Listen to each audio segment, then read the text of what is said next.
Thanks to everyone that has joined us on our journey.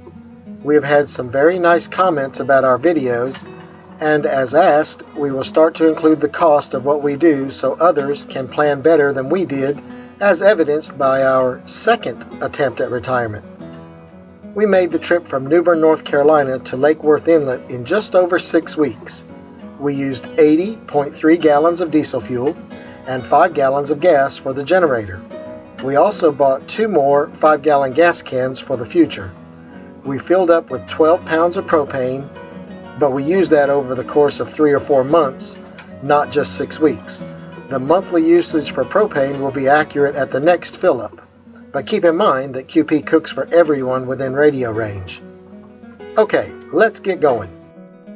We decided to make our crossing to the Bahamas on December 21st, 2016 with Earl on SV Hypnautical.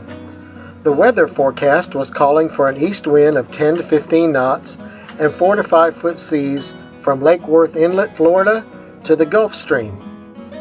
From the Gulf Stream to West End, the wind and waves were supposed to diminish. We expected to be motoring into the wind all day. Now for what really happened. The weather reports were correct up to the Gulf Stream, but from that point on, not even close. The wind back to the northeast at 10 to 15 knots. The seas were bumpy, but QP was comfortable enough. We thought, great, let's pull up the sails and take advantage of the wind. We let out 75% or so of the head sail and 100% of the mizzen. Life was good. Wind on the beam, cruising along at 6 knots or so.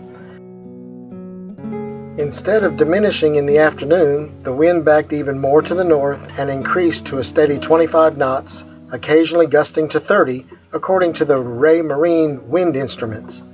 The seas very quickly built up to 15 feet, based on the 10-foot height of our bimini being totally below the crest of the waves when we were in the trough. If you think these videos do not show the conditions I described, ask your wife to take photos on her first ocean crossing in the worst conditions she's ever seen. Of course those videos are of the portions of the trip when QP was comfortable enough to pay attention to the camera instead of her handholds. I'm an old hand at 120-foot oil rig crew boats, which stop for neither wind or waves. I am, however, spanking new to sailing. I have heard the saying, reef early, reef often. I did not reef early, nor often. By the time I realized what was happening, it was too late. We turned into the wind, and QP was trying to hold that course while I was trying to drop the mizzen. The end result was an accidental course change. The mizzen boom missed my head by inches as the foot of the sail ripped all the way to the mast. Ah, that must be the purpose of a preventer. I wondered what that was. Finally, I managed to drop the mizzen. Yes, the dinghy should have been put on deck, but we were supposed to have diminishing wind and seas. The cleat holding the dinghy from swinging wildly ripped out of the boat.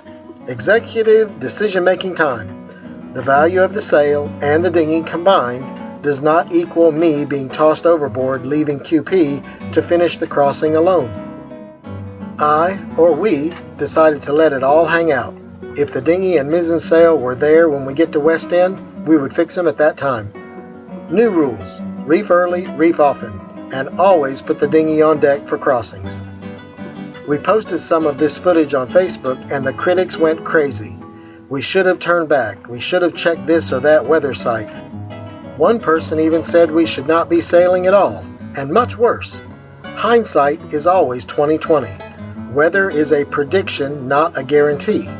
We checked many weather sites, including Chris Parker, before deciding to go for it.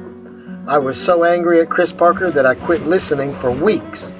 Yesterday, while telling tall tales of the sea, I was told that Chris Parker made an announcement on December 22nd apologizing for the rapid change in weather. To his credit, he's the only weather forecaster that acknowledged the error. NOAA didn't even so much as put out a notice. If you're wondering what the alarm is, that's the sound the depth sounder makes when Freya catches a little air.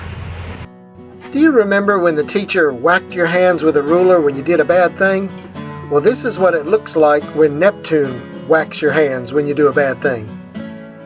As you see from these photos, we did make the crossing safely into West End at 4:30 in the afternoon, exactly when the wind and waves finally diminished as predicted. Hurricane Matthew struck West End very hard and the marina was still under repair. No hot shower and no electricity, so they've lowered their dock fees to $1 a foot till the repairs are complete. The restaurant was open, so Earl and I partook. I had a delicious conch burger, complete with fries and a Coke, at a cost of $20, which I totally deserved after a day like that. We spent the night at the dock waiting for the customs agent to open the next morning. Earl and I strolled over to the customs office in the marina at 9 a.m. the next morning. The customs agent was polite, professional, and very friendly. We paid the $300 cruising fee per boat, then he corrected and cleared our paperwork. He even gave us fishing advice before wishing us a happy visit. We experienced none of the problems we have heard about in the past. Earl decided to stay at the dock a while, waiting for TJ to wander back to his boat. We decided to head for Mangrove Key for the night, then wait for Earl at Great Sail Key. We hope you join us on our next leg of the journey. We go to Mangrove Key and Great Sail Key. See you there.